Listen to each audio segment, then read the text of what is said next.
What's up guys, welcome back to my YouTube videos, and in this YouTube video I'm going to be talking about airplanes and also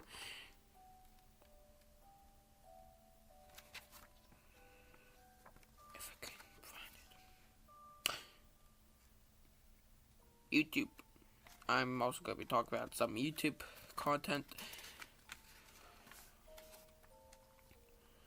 So video game facts, so like video game creation process.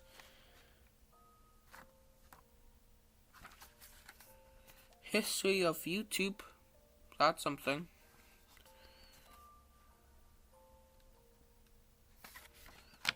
And also, what happened in the history of the United States. So yeah, so that's everything that we're going to be talking about in this YouTube video. That's basically everything that we're going to be covering. Now let's get started with the Airbus A380 is the biggest passenger jet, which can fill up to like 850 passengers.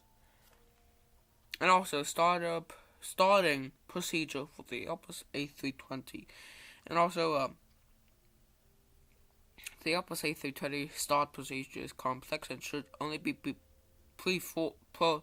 performed by trained pilots, this is a simplified overview. So, preparation and pre-start checks. Cockpit startup. Ensure all systems are correctly configured. Confirm circuit breakers are in and required flight plans and performance data are loaded, which actually caused an Airbus A340 to not take off and like drag against dirt and all that. External power / APU, which is auxiliary powered unit or something. Connect external power or start the auxiliary power unit APU to provide electrical and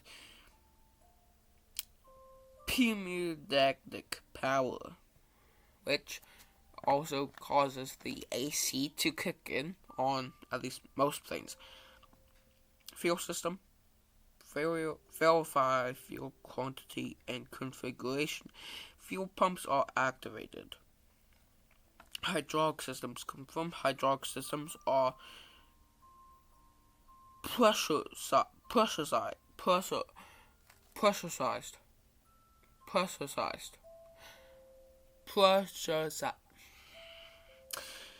Let's just skip that. And functioning. Check free and correct movement of flight control. And that's the flight controls and engine instruments, which verify engine instrument displays are working properly. Which that's since this is not behind the preparation and pre-start checks. So yeah. Engine start sequence. Engine selection. Select the engine to be started. Engine 1 or 2. I mainly choose engine 1 as the start. Master lever. Move the engine master lever to the on position. Start sequence. The engine start sequence is largely automated.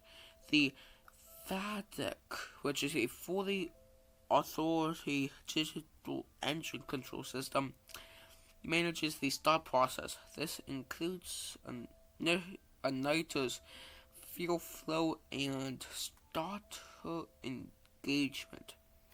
So the fuel flow, that's why you have to verify fuel quantity and configuration, and that's also why you have to activate it in the preparation and pre-start checks. So yeah, engine monitoring. Turn engine parameters.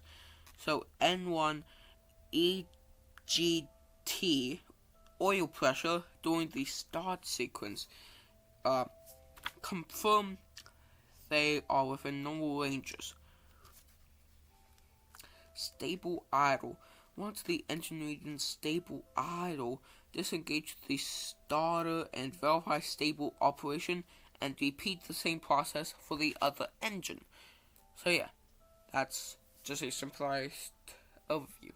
But post-start checks. So, this is actually the first page that I would have to turn to page 2 if I'm able to. So this is the first thing. Oh, and also after this, it's the Boeing 737. Then I actually don't know what's after that.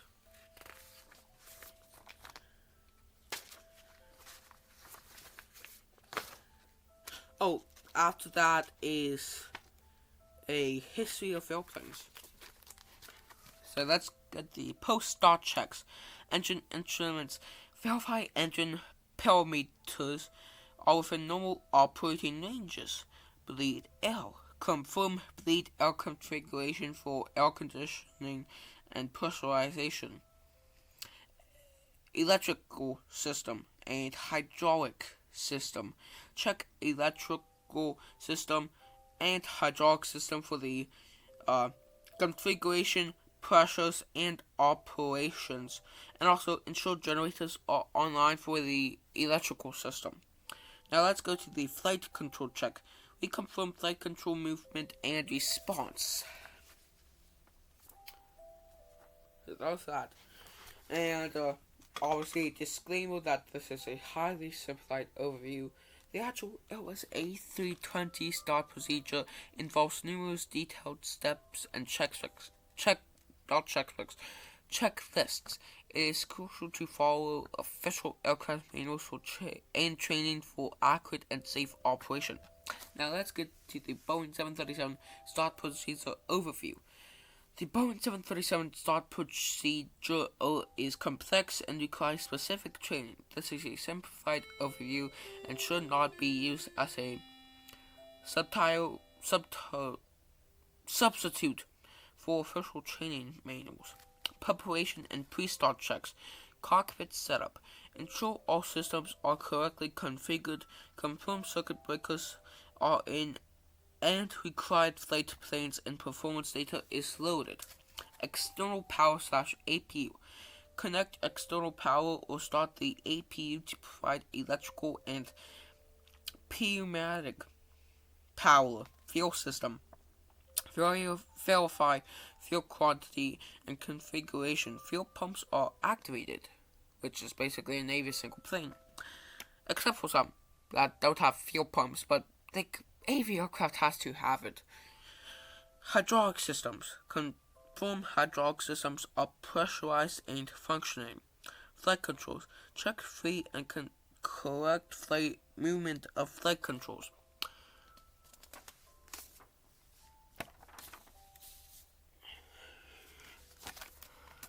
Engine instruments. Verify engine instruments displays are working properly. Engine start sequence. Engine selection. Select the engine to be started, engine 1 or engine 2. Now for this specific model, I usually choose engine 2. For the Boeing 737. All Boeing 737s. Start switch. Move the engine start switch to the ground position. Flight control switch. Move the fuel control switch to the run position when the engine reaches a specific N2 speed. So for the Airbus A320, it's N1, I think. So yeah, no. But for the fuel control switch, I think it's N1 for the Airbus A320. Then for the engine monitoring, for the parameters, it's N1. Talk about engine monitoring. Monitor engine parameters, which is N1, EGT, and oil pressure, and the same thing from 4 to 6. So post-start checks. Oh, there's bleed air for this one. Engine instruments. Verify engine parameters are within normal operating ranges. Bleed air, which is to confirm bleed air configuration for air conditioning and pressurization. Since airplanes get filled up with pressurized air, I think every 10 flights. Electrical system. Check electrical system configuration. Install generators are online. Hydraulic system. Verify hydraulic system pressures and operations. Flight control check. We confirm flight control movement and response. Then another disclaimer. So yeah, we've already talked about those disclaimers. So yeah. And we already made it to 3 pages. Now it's time for the history of planes, which I think is like 2 pages. So yeah.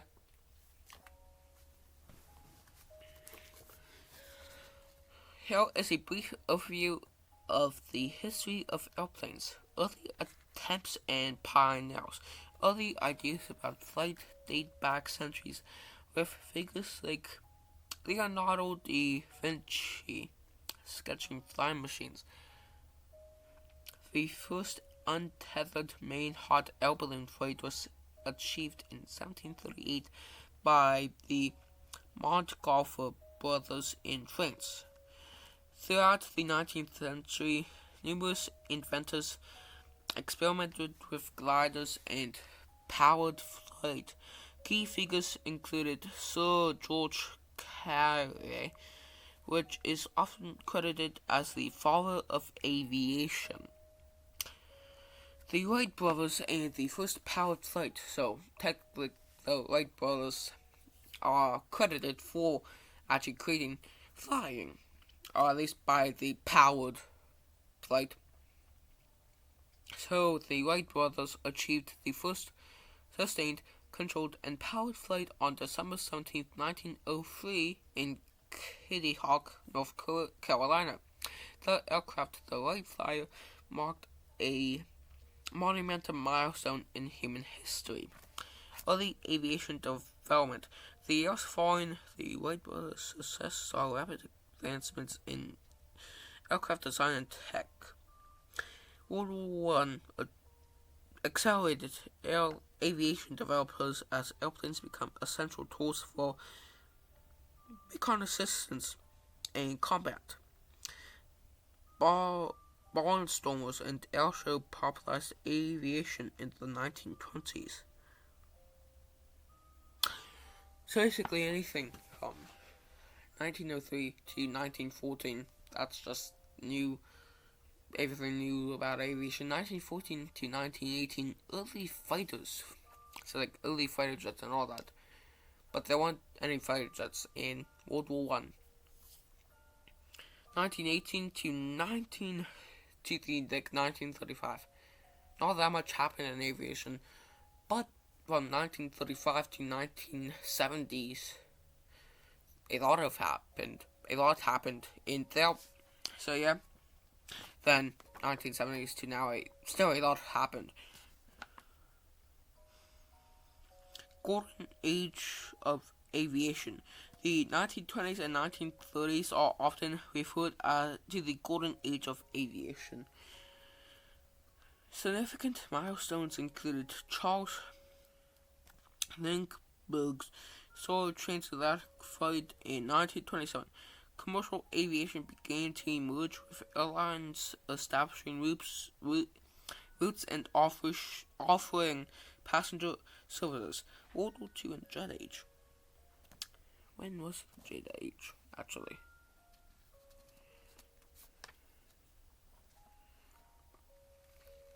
Oh, here it is. Found when the Jet Age truly began. 1940s and 1950s. Jesus. Now let's get back here. World War II and Jet Age. World War II led to significant achievements in aircraft tech, including the development of jet engines. So yeah.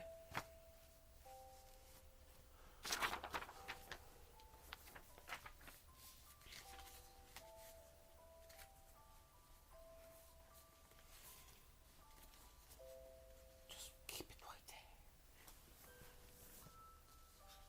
So let's get back to here. And also it's the first thing, first box here of like achievements. The jet age began with the introduction of jet-powered aircraft in the late 1940s and 1950s. Commercial jet travel revolutionized air travel, making it faster and more accessible. Modern aviation. The later half of the 20th century saw the development of larger, more efficient, and technology-advanced aircraft. Wide-body jets such as the Boeing 747 increased passenger capacity and reduced costs. Computer tech and advanced materials have played a crucial role in modern aviation design. Recent developments. The 21st century has seen continued innovation in aviation, including advancements in fuel efficiency, noise reduction, and automation. There is a growing focus on sustainable aviation, and the development of electric and hybrid electric aircraft.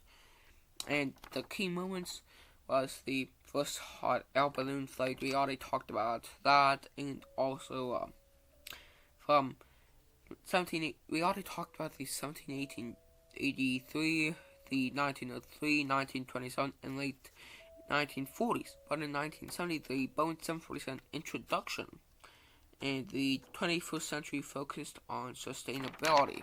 So I already basically talked about this whole entire block. And yeah.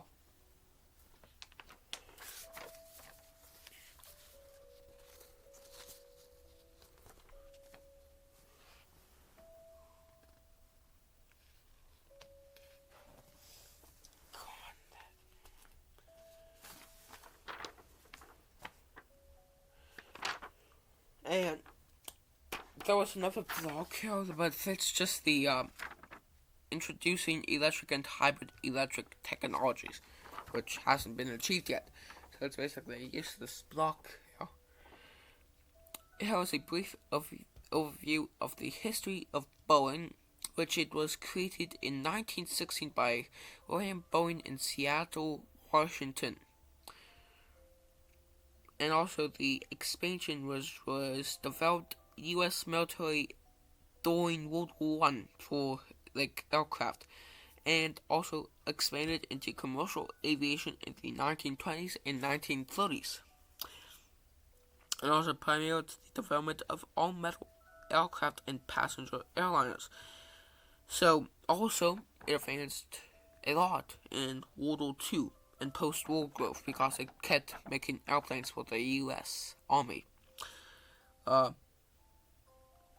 It did expand into defense, space, and tech sections and merged with McDonnell Douglas in 1997, becoming the world's largest aerospace company, and also continued development of new aircraft models such as the 787 Dreamliner and 737 MAX. So yeah, that's another thing done. Another page done. We still have like 10 pages left. No. 13.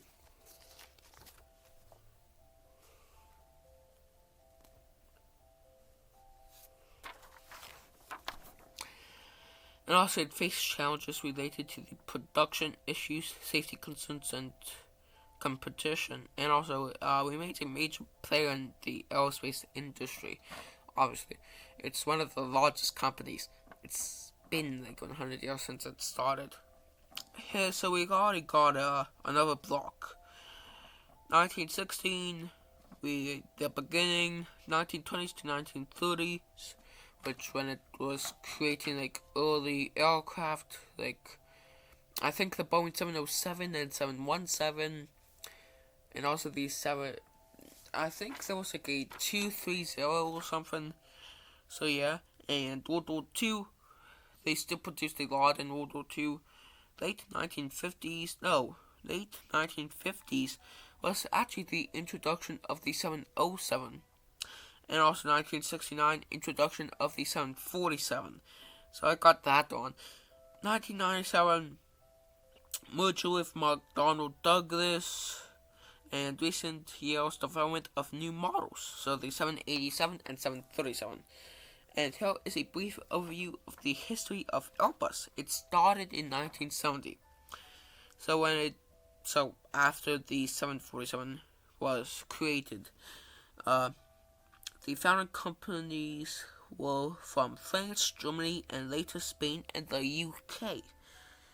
The goal was to compete with established U.S. aircraft manufacturers like Boeing.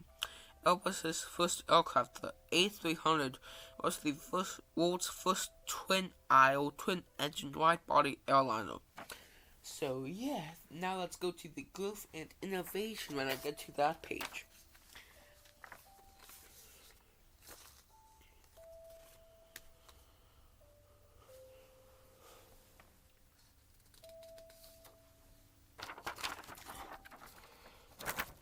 Airbus focused on technology, tech innovation and fuel efficiency to gain a competitive edge. The Airbus A320 family, introduced in the late 1980s, featured fly-by-wire technology which revolutionized aircraft controls. Airbus expanded its product line with models like the A330 and A340 targeting various market segments, which the A330 is a wide-body aircraft and the A340 is a quad-engine aircraft. What does that thing have to play? Oh, and also, after this, it's the video game creation process. So here we go. Competition with Boeing. Airbus and Boeing became the two dominant players in the commercial aviation and aircraft market. The competition between the two companies spurred innovation and product development. Airbus gained market share and eventually surpassed Boeing in terms of orders and deliveries in some periods. The Airbus A380, which I mentioned earlier, is the biggest passenger jet. While tech advanced, the Airbus A350 faced challenges in terms of sales and demand, leading to the end of its production. Recent developments. Airbus continues to develop and produce new aircraft models such as the Airbus A350, which focuses on fuel efficiency and advanced materials. Airbus has expanded its presence in other aerospace sectors, including defense and space. The company faces ongoing challenges related to production, competition, and technology advancements. So we got another block which leads to the next page. So yeah, obviously 1970, 1972, and late 1980s, that's when a huge portion of Airbus happened. Obviously, Airbus was created, the first Airbus, and also one of the largest sold jets. So yeah.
So some of my pages are messed up.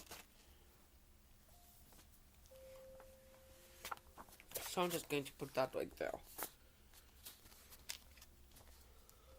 Now let's talk about the history of the United States.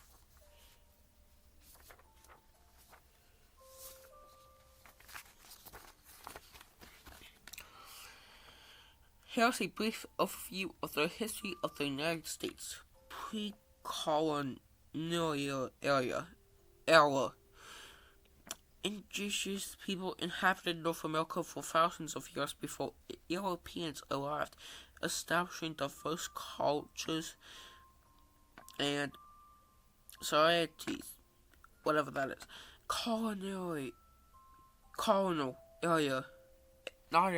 era, which is from 1607 to 1776, which British, French, Spanish, and Dutch established colonies. 13 British colonies formed along the Atlantic coast. Growing tensions between the colonies and Britain over taxation and representation led to the American Revolution. And from American Revolution, just from 1775 to 1883. Not 1883. So, yeah.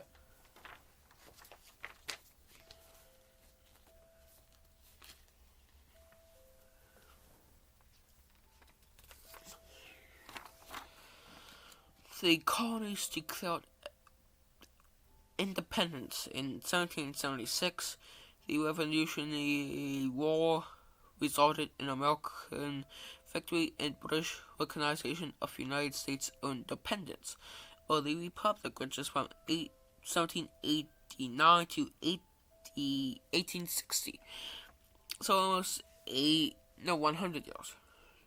The U.S. Constitution was ratified in 1788. Expansion westward began, including the Louisiana Purchase in 1803. Debates over slavery and state rights intensified, which leads to the Civil War and Reconstruction, which is from 1861 to 1877. Most people know what happened there. Then, from the late 19th and early 20th century, which is from 1877 to 1920, obviously, World War I, airplanes, all of that. Interwar period and Great Depression, which is from 1918 to 1939, which the Roaring Twenties were followed by the Great Depression, which is from 1935 to 1939, I think. Franklin Roosevelt's New Deal programs aimed to avoid the Depression. World War II, which is obviously from 1939 to 1945. The U.S. entered World War II after the attack of Pearl Harbor in 1941. The U.S. played a crucial role in the Allied victory, and also the Cold War, which is from 1947 to 1991, and the post-Cold War era, which is from 1991 to present. So, yeah, and the U.S. faced challenges such as terrorism, economic crisis, and political polarization in post-Cold War era. So yeah.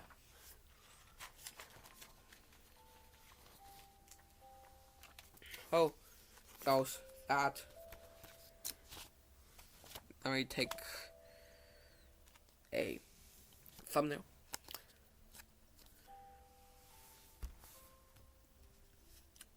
Gotta make sure it looks good.